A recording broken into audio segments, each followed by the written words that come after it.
ನಮಸ್ತೆ ಸ್ನೇಹಿತರೆ, ಶಕ್ತಿ ಚಾನಲ್ಗೆ ಸ್ವಾಗತ. ಹೇಗಿದ್ದೀರಾ ನೀವೆಲ್ಲರೂ ಚೆನ್ನಾಗಿದ್ದೀರಾ ಅಂತ ನಾನು ಭಾವಿಸ್ತೀನಿ. ಇವತ್ತು ನಾನು ಮಾಡಿ ತೋರಿಸ್ತಿರೋ ರೆಸಿಪಿ 10 ನಿಮಿಷದಲ್ಲಿ ಮಾಡುವಂತಹ ಕಡಿಮೆ ಪದಾರ್ಥ, ಕಡಿಮೆ ಸಮಯ, ರುಚಿ ಮಾತ್ರ ಸಖತ್ತಾಗಿರುತ್ತೆ. ಅದೇ ಬೆಂಡೆಕಾಯಿ ಪಲ್ಯ. ಚಪಾತಿ ಜೊತೆಗೆ ಮತ್ತು ಊಟದ ಜೊತೆ ರಸಂ ಮತ್ತು ತಿಳಿ ಸಾರು ಮಾಡಿದಾಗ ಊಟದ ಜೊತೆ ನೆಂಚ್ಕೊಳ್ಳೋಕೆ ಕೂಡ ತುಂಬಾ ಚೆನ್ನಾಗಿರುತ್ತೆ. ಇದು ಒಂದು ಬ್ಯಾಚುರಲ್ ರೆಸಿಪಿ ಅಂತಲೇ ಹೇಳ್ಬೋದು. ಈಗ ನಾನು ಬೆಂಡೆಕಾಯಿ ಪಲ್ಯನ ಹೇಗೆ ಮಾಡೋದು ಅಂತ ತೋರಿಸ್ತೀನಿ. 300 ಗ್ರಾಮ್ ಬೆಂಡೆಕಾಯಿನ ತೊಗೊಂಡು ಚೆನ್ನಾಗಿ ತೊಳೆದು ಇಟ್ಟಿದ್ದೀನಿ. ಇವಾಗ ನೋಡಿ, ಈ ಥರ ಕಟ್ ಮಾಡಿದ್ದೀನಿ.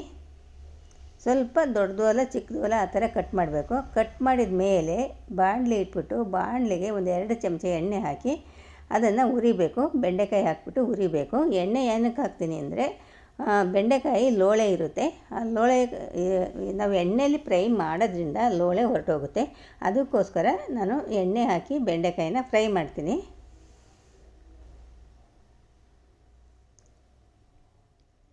ಒಂದು 3-4 ನಿಮಿಷ ನಾವು ಮೀಡಿಯಮ್ ಉರಿನಲ್ಲಿ ಬೆಂಡೆಕಾಯಿನ ಫ್ರೈ ಮಾಡ್ತೀನಿ. ಈಗ ನೋಡಿ, ಫ್ರೈ ಮಾಡಿ ಒಂದು ಬೇರೆ ಪ್ಲೇಟ್ಗೆ ತೆಗೆದಿಡ್ತೀನಿ.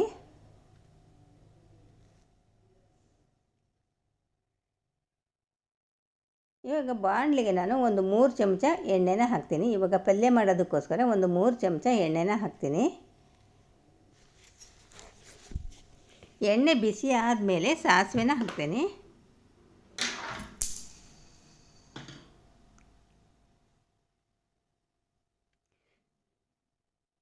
ಸಾಸಿವೆ ಚಟಪಟ ಅಂದಮೇಲೆ 6 ಹಸಿರು ಮೆಣಸಿನ್ಕಾಯಿನ ಸಣ್ಣದಾಗಿ ಕಟ್ ಮಾಡಿಟ್ಟಿರೋ ಹಸಿರು ಮೆಣಸಿನ್ಕಾಯಿನ ಹಾಕ್ತೀನಿ.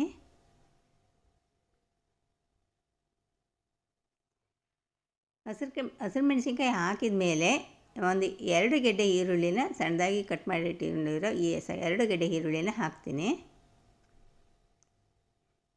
ಈರುಳ್ಳಿ ಮತ್ತು ಮೆಣಸಿನ್ಕಾಯಿ ಮೆತ್ತಗಾಗಬೇಕು.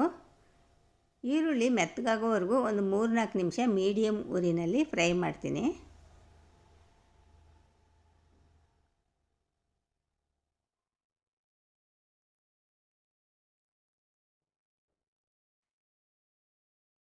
ಇವಾಗ ನೋಡಿರಿ, ಈರುಳ್ಳಿ ಮೆತ್ತಗಾಗಿದೆ. ಇಷ್ಟು ಮೆತ್ತಗಾಗಬೇಕು ಈರುಳ್ಳಿ.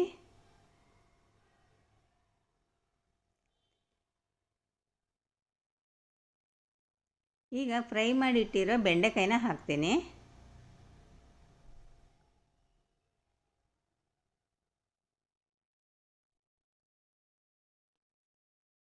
ಬೆಂಡೆಕಾಯಿ ಒಗ್ಗರಣೆಲೇ ಬೇಯಬೇಕು, ನೀರು ಹಾಕಬಾರ್ದು. ಮೀಡಿಯಮ್ ಊರಿನಲ್ಲಿ ಒಗ್ಗರಣೆಲೆ ಒಂದು 5 ನಿಮಿಷ ಚೆನ್ನಾಗಿ ಒಗ್ಗರಣೆಲೇ ಫ್ರೈ ಮಾಡಬೇಕು.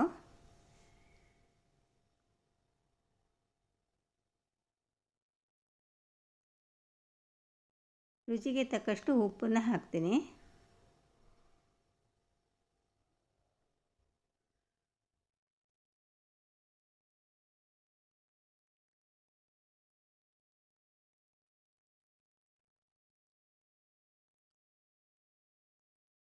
ಇವಾಗ ಹುಣಸೆ ಹಣ್ಣಿನ ರಸ, ಒಂದು ಚಿಕ್ಕ ನಿಂಬೆಹಣ್ಣಿನ ಗಾತ್ರದ ಹುಣಸೆ ಹಣ್ಣು ನೆನೆ ಹಾಕಿದ್ದೆ, ಆ ರಸನ ಹಾಕ್ತಾಯಿದ್ದೀನಿ. ಹುಣಸೆ ಹಣ್ಣಿನ ರಸನ ಹಾಕ್ತಾಯಿದ್ದೀನಿ.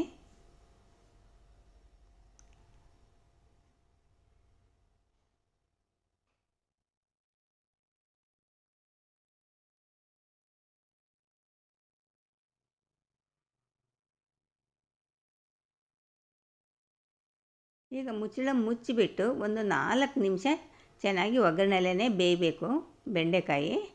ತುಂಬ ಜಾಸ್ತಿ ಕೂಡ ಬೇಯಬಾರ್ದು. ಇವಾಗ 1 ಚಮಚ ನಾನು ವಾಂಗಿಬಾತ್ ಪುಡಿ ಹಾಕ್ತೀನಿ. ವಾಂಗಿಬಾತ್ ಪುಡಿ ಹಾಕೋದ್ರಿಂದ ತುಂಬಾ ರುಚಿ ತುಂಬಾ ಚೆನ್ನಾಗಿರುತ್ತೆ. ತೆಂಗಿನ ತುರಿ ಹಾಕ್ತೀನಿ.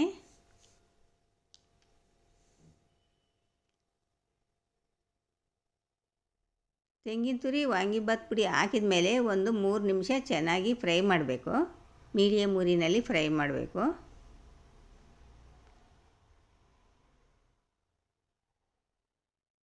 ತುಂಬ ಸುಲಭ ಸ್ನೇಹಿತರೆ, ಒಂದು 10 ನಿಮಿಷದಲ್ಲೆಲ್ಲ ರೆಡಿಯಾಗಿ ಹೋಗುತ್ತೆ. ಅಷ್ಟೇ ರುಚಿಯಾಗಿರುತ್ತೆ. ನೋಡಿರಿ, ಇವಾಗ ನಾನು ತೋರಿಸ್ತಾ ಇದ್ದೀನಿ ನೋಡಿರಿ. ಮುಚ್ಚಿ ಒಂದು 2 ನಿಮಿಷ ನಾನು ಫ್ರೈ ಮಾಡಿದೆ. ತುಂಬ ಚೆನ್ನಾಗಿ ಬಂದಿದೆ ನೋಡಿರಿ. ತುಂಬ ರುಚಿಯಾಗಿರುತ್ತೆ. ಆಗೋಯ್ತು. ಇಷ್ಟೇ, ಕಡಿಮೆ ಪದಾರ್ಥ ಬೆಂಡೆಕಾಯಿ ಪಲ್ಯ ರೆಡಿಯಾಗೋಯ್ತು. ಖಂಡಿತ ನಿಮ್ಮ ಮನೇಲಿ ನೀವು ಒಂದು ಸಾರಿ ಟ್ರೈ ಮಾಡಿರಿ. ತುಂಬ ಚೆನ್ನಾಗಿರುತ್ತೆ. ಎಲ್ರಿಗೂ ಕೂಡ ಇಷ್ಟ ಆಗುತ್ತೆ. ಚಪಾತಿ ಜೊತೆಗಂತೂ ತುಂಬಾ ರುಚಿಯಾಗಿರುತ್ತೆ. ಖಂಡಿತ ಈ ವಿಡಿಯೋ ನಿಮ್ಗೆ ಇಷ್ಟ ಆದರೆ ಒಂದು ಲೈಕ್ ಕೊಡಿ, ಶೇರ್ ಮಾಡಿ. ಪ್ಲೀಸ್ ನನ್ನ ಚಾನಲ್ಗೆ ಸಬ್ಸ್ಕ್ರೈಬ್ ಮಾಡಿರಿ.